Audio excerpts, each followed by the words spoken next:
Okay, so this video is going to cover the email marketing campaign strategy for e-commerce. So it's going to show you how you can kind of set up your campaign structure and your strategy to drive sales without over relying on discounts, how to send valuable and educational content to really prime and educate your customer and your email list for when they're really primed for when you do have a big sale around internal brands, or it's a big event like Black Friday or something. So really providing a lot of value and educational content without actually relying on kind of a lot of discounts and sales type of emails. So this document will be in the description, and I'll kind of just run through everything in it and provide a bit of context and expand on some of the stuff here. So the importance for your campaign strategy. So you have your flows. Your campaigns are your kind of manual sending out to your email list. So some general kind of theory around the market is customers today have so many options to choose from. And while ads can get them to your website, it's really important to really kind of nail down on the trust and building a kind of brand loyalty and educational type of thing that's actually going to convert them. So the ad traffic is relatively cold. This is where you can really nurture and prime that customer, obviously through a longer term kind of lifetime value and that kind of cycle there. So email is the cheapest and most reliable way to do this, where you can stay top of mind with the consistent content. You're building trust over those multiple touch points, and you're turning those one-time visitors into those repeat buyers. So campaigns are how you can keep your audience engaged and primed to buy. So you're not always going to have kind of sales and those big events throughout the year, and you're not going to have new products and discounts to talk about every week. So that doesn't mean you only send those type of emails. You want to be staying in front of your audience with consistent, valuable content. So when the time does come, when you have that bigger event, they're really primed to buy and they've been built up into that purchasing decision when there is a big sale. So getting into more of the technical kind of stuff here, how many to send? 3 to 4 per week is a sweet spot here. So this may come to as a bit of a shock after completing dozens and hundreds of audits. This is probably a kind of a bigger problem that I do see. There's not enough campaigns. So this is where the optimal amount of touch points with the customer without annoying or overwhelming this. So we have tested this with across our clients. 3 to 4 is the sweet spot here. So around 12 to 16 campaigns over the course of a month. Your customers will build up that recognition and connection with your brand, leading to that longer lifetime customer value. So keeping relevant and staying top of mind. So 2 little campaigns where maybe it's 1 to 2 a week, or it's only really around those big sales kind of events. It's not enough to stay top of mind with the customer, and they're not going to just build that relevancy and familiarity with your brand in your inbox. So they're going to forget about you essentially. Too many campaigns, this is going to just annoy your list. So just going over the top, it just kind of comes off as a bit spammy and just doing a little bit too much. And this is going to lead to higher unsubscribes and just a bit of an alienated kind of feel towards your brand. Right in the middle, 3 to 4, this is where you can stay that top of mind and you're actually sending some valuable and educational, entertaining emails that customers enjoy opening. Granted, you have to actually send some good content. So kind of going to the next slide here, what content to send, what campaigns and the topics around your campaign. So as I've kind of mentioned before, the default kind of go-to is always just that sales type of kind of messaging. So where you might have one event in the month, you're only going to send 1 to 2 kind of campaigns just around that specific sales event. So that's a mistake. This is going to lead to your email list getting annoyed with all that pushy marketing content. You need to split your campaign topics and objectives between, and the purpose behind your campaigns, between educating and nurturing your customer, valuable and entertaining emails, and then your sales specific emails. So the purpose of your campaigns is to position your product as the solution.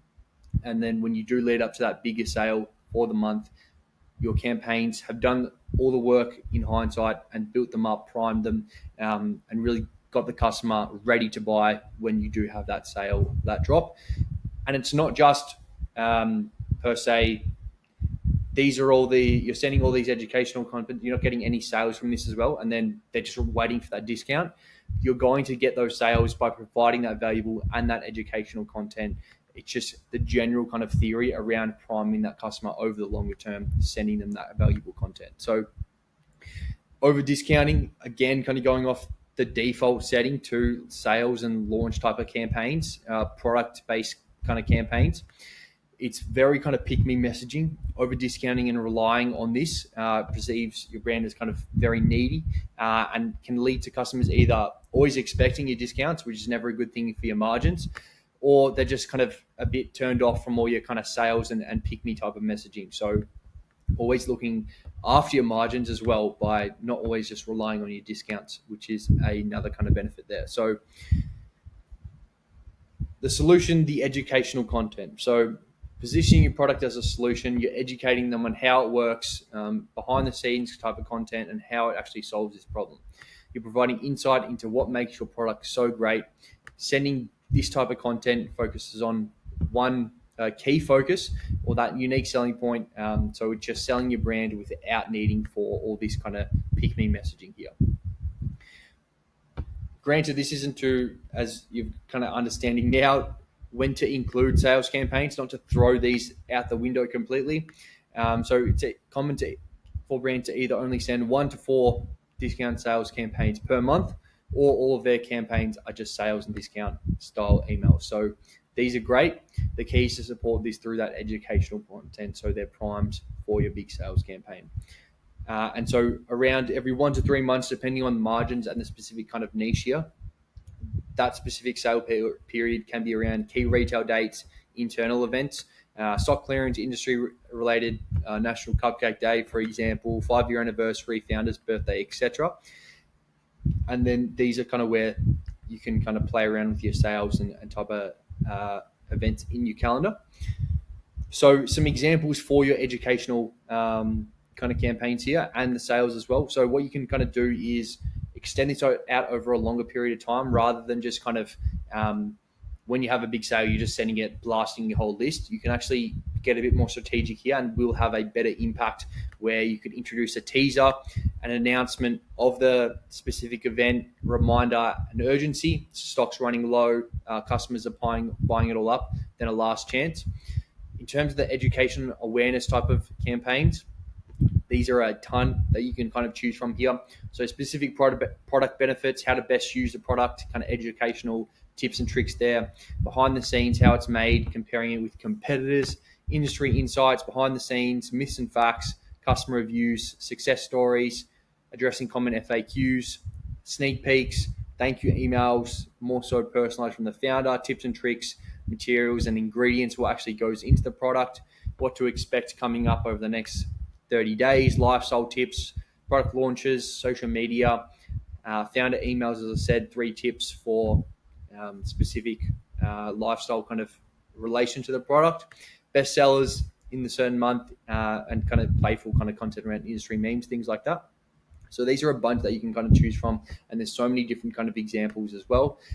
One recommendation I probably actually forgot to include in here is going to reallygoodemails.com or mill.com. So you can kind of go by your specific market that you're in and get some reference ideas and some examples of what the top competitors or people in the industry, it doesn't have to be your industry, other ones as well. And you can kind of steal a bunch of kind of content from there as well. But these are just some solid base that you can kind of go off. So into some examples, how a product solves a problem. So this is for one of our clients selling a sleep supplement. So the groggy mornings, so waking up a bit tired, a bit exhausted, educating them on why this potentially happens, and then positioning your product as a solution with this supplement here and how this kind of actually addresses the problem. So a really solid one, making the customers instantly resonate with if this is a big kind of pain point that your customer has in your specific market. So it's framing your product as the solution, as not just the solution, but the solution they're looking for. Testimonials, these are awesome. So just providing that social proof. So just building trust here. This is another one, so you can just kind of spotlight, really nice and simple, just providing that social proof, strengthening your reputation, and any skeptical kind of buyers, the kind of confidence they need to then make that purchase. So really kind of simple and a really strong one just to have mixed into your campaigns every month. How to get the most out of products. So this is kind of a tips and tricks per se. So educating them on how to use the product, which is really great. So A bonus one here is after a kind of big event, or including this in your post-purchase flow. Another example here, you can kind of steal and put them in both. So removing buyer's remorse, get the customers keen for their product to come. So really just kind of positioning them in a future state where they do have your product. So how to get the most out of Cool Head, which is a kind of headwear type of brand for, there's a central, there's no exact science behind it, but helps kind of reduce stress and all that kind of good stuff. So the cold therapy, here's a kind of little breathing example where you can actually use the Cool Head, things like that. So how to get the most out of your product, another solid one. The industry memes, this one was actually pretty fun to make. So on April Fool's, garlic infused wine. So having a bit of playful kind of content kind of breaks up the pattern with the customer in the inbox. So garlic wine, obviously April Fool's, no garlic in the wine ever. But this is a pretty kind of fun one you can play around with. And then a little kind of small little call to action. If you're craving something real, head to our website to get some fun stuff there. This is very specific, but you kind of get the idea here. Just kind of breaking up from what they see every day in the inbox, making you stand out, and really does get your open rates up, and actually provides a bit of that entertaining kind of content and that little bit of dopamine hit with this kind of content here. Founder emails, these are great. You can do the text-based ones here or a kind of branded kind of one here. So just introducing yourself, what you're all about. You can do check-ins with customers. This is another way you can give an update on what's coming. Just simple kind of ones here again, and kind of break up that pattern, kind of connects to the customer on a more personal level. Industry insights. So these are ones where you can kind of do the more fact-based kind of messaging, and these are also really great to A/B test if this type of content resonates with your kind of target market, or it's more storytelling type of content. So really great for nurturing as they educate and sell at the same time without feeling too promotional. So this one's another supplement brand, kind of spotlighting the different kind of facts and kind of things here and how the product actually solves these problems as well. Comparisons, these are great. So kind of keeping it playful and just positioning yourself as the kind of superior product. So you can kind of see what we're kind of doing here, just spotlighting why you're kind of the best in the industry and just positioning yourself as the kind of advantage and why the customer should go with you. It's pretty kind of simple there. Lifestyle tips, these are kind of fun ones as well, and actually again that educational stuff, and it's not that sales messaging, but they all kind of have that call to action, where I'm gains with Savage Fitness, so providing a couple of good exercises for obviously your buys and tries, and then how you can kind of do it in style, small kind of call to action down there. So just that educational kind of stuff there. That's really kind of it there. I do have another video on campaign calendars. So this is a really great way to actually take all this kind of information and actually map this out. So this is where you can actually, don't think the video is crossing over, but this document, and I'll put the link to the other video in the description, but showing you how you can kind of prepare for the month. It's so important. It makes life so much easier if you can map out everything that's going on internally, what you're doing on social media, your paid ads. If you have a big retail event coming up, it's your 3-year anniversary, mapping this out, seeing what's going on in the month, and then how you can build up and around that specific kind of period with these kind of value-based campaigns, and then going back to here with building up to a specific sale with a teaser announcement, reminders, and last chance type of kind of content there. So that's really it from me. This document will be in the description, as well as the campaign calendar strategy. If you're potentially struggling with your campaigns and wanting to maybe get some outside help or just some general kind of someone else to kind of take a look at it, providing a free audit at the moment. So where you can book in for 15 minutes, we'll kind of run through everything from A to Z, see what you're currently doing, what you're doing well, what there's potential room for improvement and opportunity areas, and then giving you a roadmap with some high leverage actions that you can take away and implement by yourself. No strings attached, completely on the house. If that sounds potentially interesting, there'll be a link in the description as well. Otherwise, that's it from me, and I hope to see you in the next one. Cheers.